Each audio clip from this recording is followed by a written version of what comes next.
Well, good evening, folks. Hope you're well. So much I wanted to say in the video yesterday, which I really didn't have time to complete. So this is a bit of a follow-on from that. Um, I'm not a marriage guidance counsellor by any stretch of the imagination. I don't think you can guide marriages. I think that they're either compatible or they're not, quite frankly. And marriage guidance, it's a prelude to. They very rarely succeed in guiding them to stay together. You have to wonder why people do stay together. What does she see in him, or what does he see in her? And most of the time, it's a financial decision, or it's got to do with the kids. She's going to leave him later when the kids leave home and grow up enough, grow up enough, become independent. Then she'll make a move. Or maybe it's him, he can't stand her. And he well, come on. He probably goes out a lot and he just switches off and lives with the convenience. And she's as convenient for him as he is for her. That's not a way to live, really, is it? But so many couples I know like that. They truly are. It's quite sad. Sorry, I'll just make a quick adjustment here. I can't see. There we are. I often wondered, particularly, well, I still wonder actually, quite a lot. I know I can be like a butterfly from one topic to the next, but it all does come together sometimes. Have you ever met a couple who you think, well, she's astonishing, she is amazing, she's beautiful, everything going for her. She's one in a million. What does she see in him? Have you ever wondered that? No, it can be the other way round. It can be, what does he see in her? But the chances are, most of the time, it's men often, some men are batting above their average. And you think, what does she see in him? He's a jerk. He's a complete zero. He's got nothing, and yet she's stunning, and she could have a pick of men.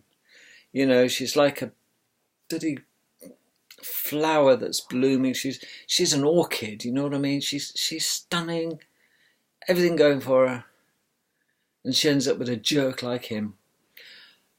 Look at him. He's 5 foot nothing. He's got a chip on both shoulders. He's evenly balanced. He's a nerd. He's a bit of a dick. And he's cocksure as hell, as most short little men are. And you think, you're a prat. Yet look at the rose or orchid he's got as a wife. You think, or a girlfriend, it can be girlfriends. And you think, what is it? Is it a sexual thing, or, well, it didn't quite have to get that far. Because one of the problems of being super beautiful is that super beautiful people intimidate men. Because, let's face it, there's she's probably fed up. She'll go to a nightclub or she'll go to a social event, and she never seems to get asked out. She's radiant, there for the plucking, like a blooming flower. Doesn't get asked out, goes home disappointed and wonders what's wrong with her. Is it the way she dresses? Is it the way she acts? What is it about this girl? And some of the most stunning, beautiful women have such low self-esteem because they think, why don't I get asked out? Why isn't anybody interested in me? All my friends, they've got partners and they're happy, and so many beautiful women end up with jerks. Well, look on the other side. When you look at a man, when I look at a guy and I think he's a jerk, this is the reasons why. Number one is they're usually 5 foot 5-ish can be stocky little weightlifters. They think they're hard. Okay, they've got an attitude. They're cocksure. Oh yeah, are they cocksure? You know, little dynamo man. You know, little action men. And nobody likes them because they're just so delusional of their own grandeur, although they're only 5 foot F all. I'm sure you've met men like this. I have. And they're usually in that, well, a sweeping statement for sure. They're usually, oh God, dare I say it, they're in the mechanical trade, if you get my meaning, the car business. You know, they're into working with their hands, and they're busy little bodies. There's not, you know, they call them bungalows. There's nothing upstairs. So he's 5'2", 5'5", you know, stocky or not, bit of a weed maybe. And yet look at the princess he's got on his arm. She's taller than him, but she doesn't mind. Okay, he wears platform heels on his shoes. Oh yeah, every inch matters, where he's lacking, of course. And it's baffling. You think, what is it? How did he get her? Well, here's the revelation. I'm sure you already guessed. It's arrogant little pricks like them who have the balls, the kahunas, because they think everybody's supposed to be impressed by them. They will just simply gamble and take a gamble because, hey, the worst thing that she can do is say no. Well, if he's the only one in town who's got the kahunas and their barefaced cheek, let's face it. You're going to ask her out then, Dave? Yeah, you watch. And off they strut, these little men. And they do. They pull her. And she'll say, she'll be that grateful because she might be beautiful, she might be tall and radiant, but she might have low self-esteem because she's beat herself up thinking no one wants her. If only she knew. If only she knew the reason that they weren't coming up to her like bees around honeypot. And yet, this little drone comes up and asks her out, and she's grateful for the attention at last. And he has his prize, and she has her man. At last. That's most of the time. I know it's a very sweeping way, but it happens too often to be a chance. It happens too often. Okay, because most beautiful women tend to date jerks. He might not be just 5'5", he might be the same height as her. But he's still a prat. He's still a jerk. You see. And he could be evenly balanced. He's got a chip on both shoulders, so he's well balanced. But he's still a well balanced jerk. He's got no sense, evidently, because he thinks he can go. He thinks he can go and pull a beautiful woman, and guess what? He can't believe his luck. He's what? You said, yeah, go for a date. Yeah. You know, and that's it. She's grateful because she's got a fella, and he can't believe his luck, and they're together.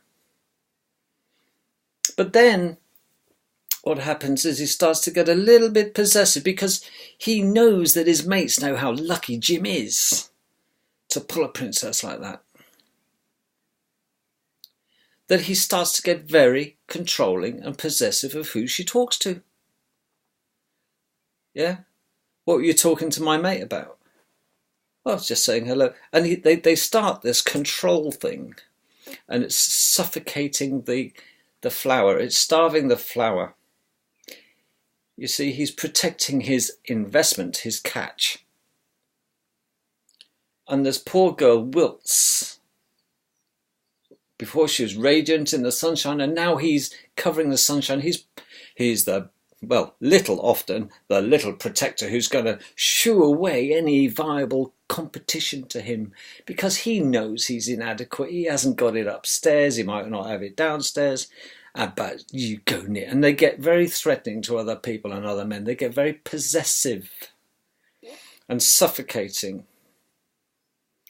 And the quickest thing he wants to do is impregnate her. So he's got even more control on her. And the number of times I've seen that in my life, and I'm 57, shortly 58, I've lost count. I just think, oh, you poor girl, you poor cow, basically, because their beauty soon diminishes in the shade of such arrogant little pricks. And I would love it if you were to write comments to let me know if I was off track. Because you think, why does she stick with him? Why does she put up with such a jerk? What forced her to get him into, or allow him into her life? Maybe her parents are devastated that Jessica has ended up with a melon, a subculture. And I would feel the same about my daughter, who is above average. She bats above average. In the looks department. My daughter is the spitting image of the blonde queen in Game of Thrones. In fact, I'd hazard a guess my daughter's better looking, and I would say that, wouldn't I? But I'd show you a picture if it didn't offend her. But truly is. She doesn't have to, but she's well aware of what talks Daddy gave her. Trust me on this. And her fella is 6 foot. So no stress there. And he's intelligent. Oh man, she chose wisely. And all that guy can do for my daughter is to build her up. He certainly doesn't put her down, but he does protect her. I think he's terrific. I'm so looking forward. If I was going to pick a man for my daughter, it would be him. I think he's a star. Anyway, it's her business, but she chose wisely. And her and I had lots of talks about men. My wife gave my son a talk about women, so it was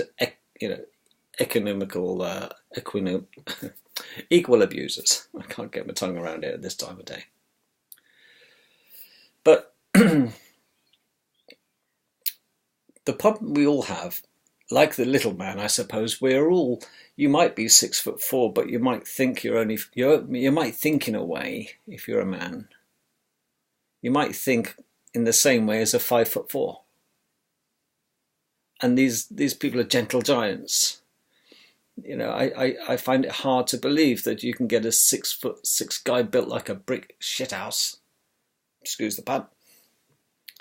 And yet they're the most mild-mannered, sweet-natured people you could meet.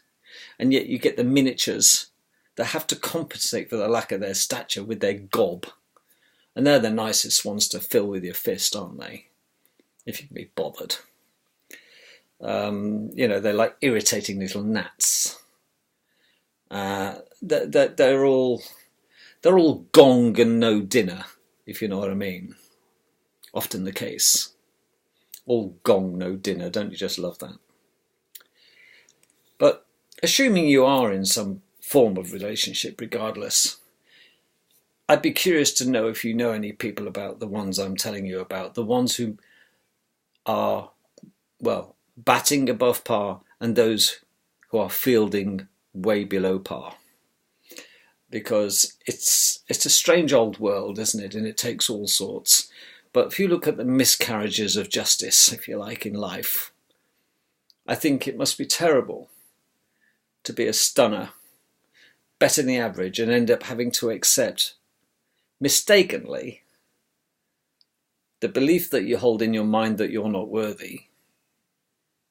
Okay, mistaken belief. Or you're just grateful for the attention, any attention. And if you are thinking, or maybe watching this and you are in that department, take solace. Be on the lookout for little guys trying their luck, because there are so many of these little jerks. And I'm not saying all little men are jerks, but in my experience,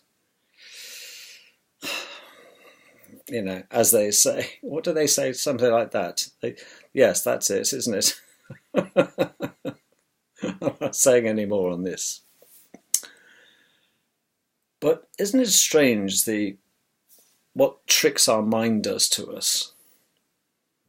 Because, like I said, you can have a monster of a man and he could be like a child inside because he's been conditioned to think he's nothing, he's little, he's no consequence. And yet you can get a little guy who's been deluded all his life by those who love him, his mummy and daddy, or his buddies who want to big him up. And he's believed it, the fool. Well, the power of belief is so paramount in our lives. Okay? Because whether you think you can or you think you can't, you're probably right. Whether you think you can or you think you can't, you're probably quite right. And I thought, what on earth is he talking about? You know, I've heard this before and thought, oh, here we go again. Well, there is another saying. Whatever a mind of man can believe, he can achieve. I say man generically, women. Whatever the mind of man or a woman can conceive and believe, they will achieve. So truly, whether you think you can or you think you can't, you're probably correct. You see, folks, falling over is only important, really. Falling flat on your face is only important if it's the last time you decide to get up. Because life has a way of tripping us up and throwing us curve balls, like the midgets, metaphorically speaking. No disrespect to midgets. And there are common denominators. And I fail to understand why people argue over trivia. Because their lives must be so empty that we'll argue over such trivial points. Well, it's a matter of principle. No, it isn't. It's a matter of being very childish and not growing up. You see, for most men, and I hate to admit it, but it's entirely true, the difference between men and boys is the size and expense of their toys. That's all.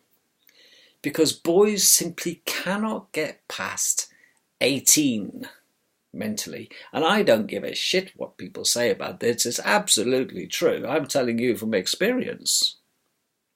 I'm 57, 58 in July. But there are times in my life, oh boy, can I be indulged and act like a child. The most churlish, childlike things I find fascinating. I want to do them. Sometimes my body writes checks, my mind writes checks my body can't cash. But it doesn't stop me from wanting. Even my kids say to me, oh, Dad, call it a day before you do yourself an injury. But it doesn't stop me wanting to do them because we don't go past this 18 thing. We truly don't. We just have to suppress it and act all grown up. And you'll find this is quite evident maybe at weekends when you're in your sloppy joes and you're slobbing out. Women as well. And you know, if you dress young, you'll act young. Oh, that is also true. But it also depends on who you knock around with, doesn't it? You've heard the saying, old head on young shoulders. Well, there's often a young head on old shoulders is more the case. That is more the case. It's very rare you see someone who's very grown up for their age because they get called precocious.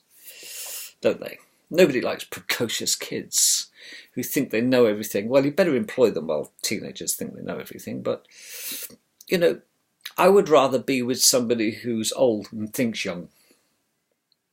Because if you maintain thinking young things and, you know, try and try again, no, turn it in, Grandad, you know, you'll do yourself an injury, you'll get a hernia, pack it in. But life is all about not giving up. And it's so easy just to say, well, it's time to hang childish things up and put the games away. And, well, it's time to stop doing silly things. Well, it's time to stop living then, isn't it? It's time to stop enjoying your life then, isn't it? If you're having to stop what you enjoy doing most, what's the point of going on? You know, I can't remember. There is a poem about putting away childish things, and I can't recall who did it, quite frankly, who wrote it. But I thought, what a defeatist. You know, I used to like, because I'm very good at roller skating, when I was younger, when my children decided to go through having some rollerblades, I thought, that's a bit of a gamble. Hey, guess what? I got myself some rollerblades and we could... Who's that bloke behind you? That's my dad. That's pretty good. I was all right on rollerblades. Yeah. Not as good as I used to be on roller skates because I had 4 wheels on each foot, you know, but rollerblades are okay. You get used to them. Once you can blade, you know. Could never go backwards. Left that to the clever ones. But boy, could I go forwards. Sometimes I couldn't stop and bashed into things, but I loved it. And my children grew out of that. But I didn't. I hankered after going rollerblading, but come on, you know, you have to decide that you look a bit of a div. And yet I still see older people rollerblading. So go for it, Grandad. Probably got brittle bones. You know, a fall to a Grandad is a bit more serious. You could fracture a hip. It's time to hang up those blades. But you've got to think young. You know, it's amazing the power of the mind. I have people say to me that I don't look nearly 60. That's very kind of them. You know, and I think it's a question of positive mental attitude. God, I've been negative in my life, but not for terribly long. I haven't lived a horrific life.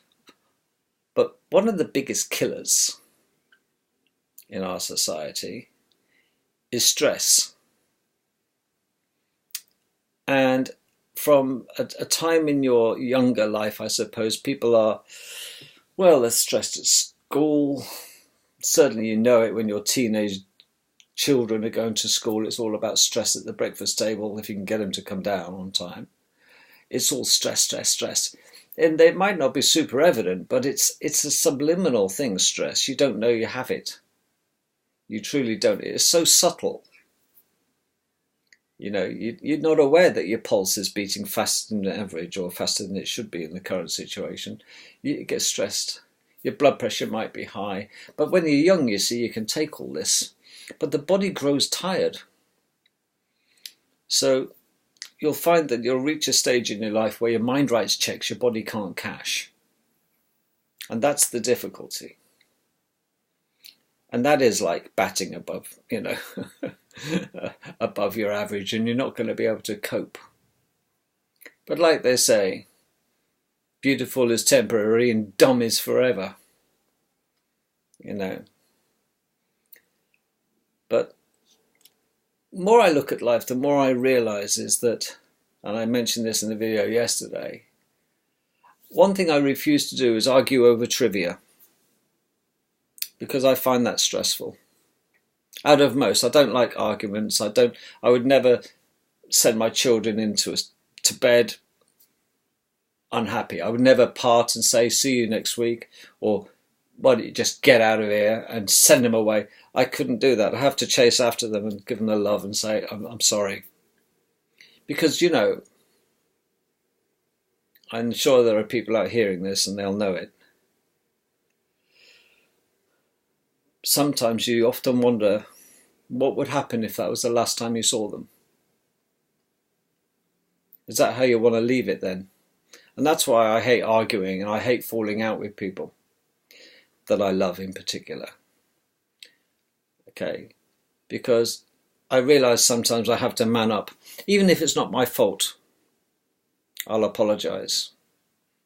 If it gets me the peace and tranquility of mind that I want, because I never want to depart as enemies with the loved ones I've got in my life. I don't want to depart as enemies to anybody, quite frankly. But some people are unforgiving, and that's their chip on their shoulder, that's their resolve. Well, I won the argument, he apologised to me. Well, it does take a certain breed of character to apologise, even though you're wrong. But the satisfaction known in my mind is I know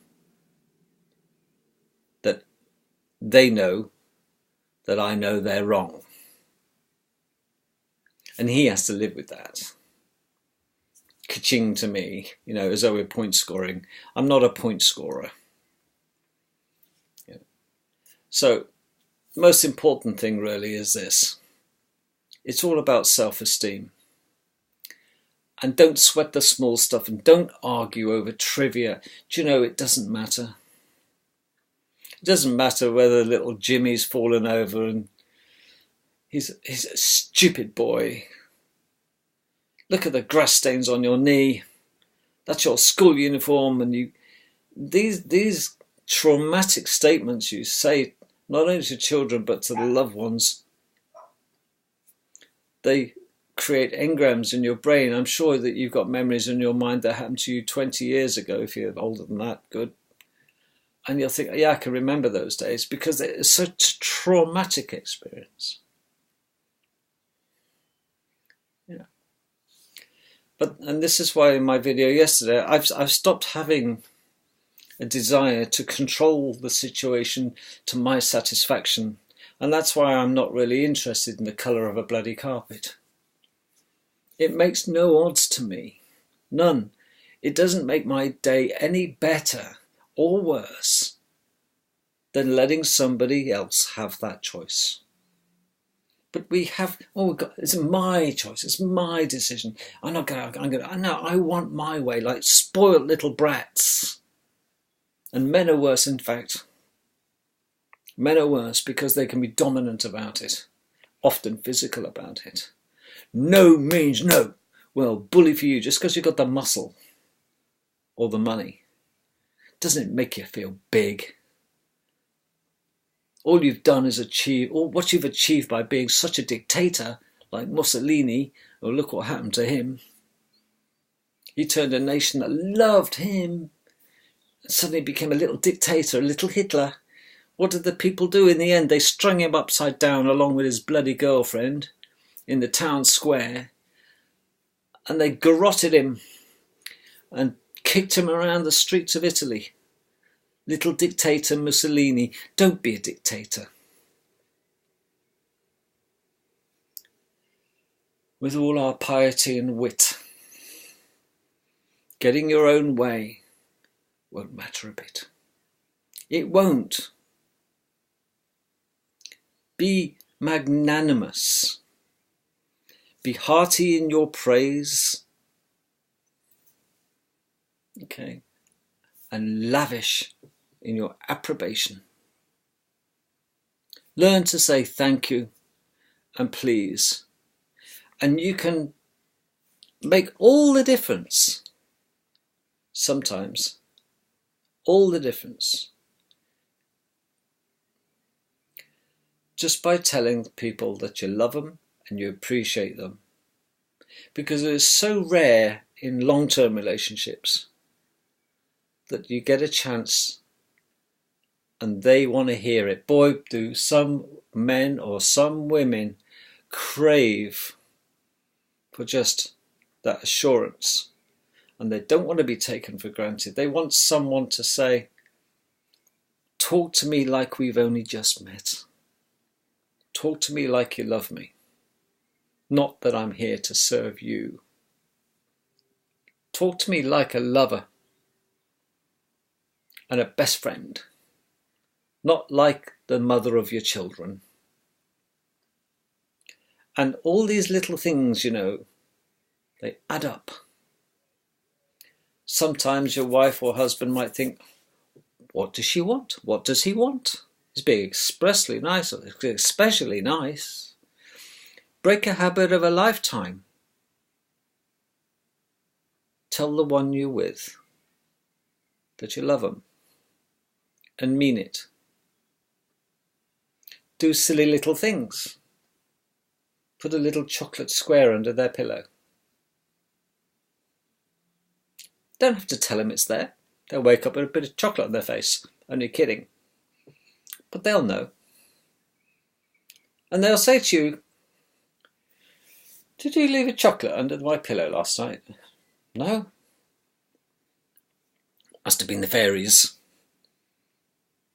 Oh, how sweet. She'll remember it for the rest of her life. And she'll realise that she didn't marry a jerk after all who just took her for granted. Do something different. Do something that's out of character. Instead of sitting on your ass watching the telly, expecting the little lady to do the dishes, and you don't know them until you expressly nag to do them, start to collect the dishes and put them in the sink ready. And do them. Don't just do the dishes, do the drying up. And then don't just do the drying up, put the bloody things away. And insist that she goes and takes a break and sits down. Fair's fair, you cook the dinner, I'll clean up. She'll think you're after something. Why, it's very sad that she thinks that. Well, your habits have taught her to think that. And it's the same with the men. A lot of men are battered husbands. Let's make no bones about it. They're dictated to. The wives use sex as a bartering tool. If you don't do it, you ain't having it tonight, as though it's a commodity. All these things because we're complicated, aren't we, humans? And this is what makes, well, it doesn't surprise me anymore how little jerks can pull a beautiful babe who could do so much better. But maybe it's the little jerk who has the balls of steel and speaks to her nicely. Because all the big macho men that have had the balls before, the tall ones, have gone out with her and treated her like crap and spoke to her like crap. Perhaps she just likes midgets. I often wondered, is it true that tall girls lie longer in bed? I'm the same height as my wife. I've never quite fathomed it out. Is it true that tall girls lie longer in bed? I think I'll go to my grave with that question unanswered. But like many of life's little mysteries, lots of princesses end up with a toad, much to the astonishment of the frogs out there and the princes. Don't argue over trivia. Okay. Let them have their way if they want to be little children and move on. You're bigger than that. And they know it. And eventually, they'll wake up and smell the coffee and realise it's all a lot of nonsense in the end, isn't it? Catch you tomorrow, folks. Getting dark.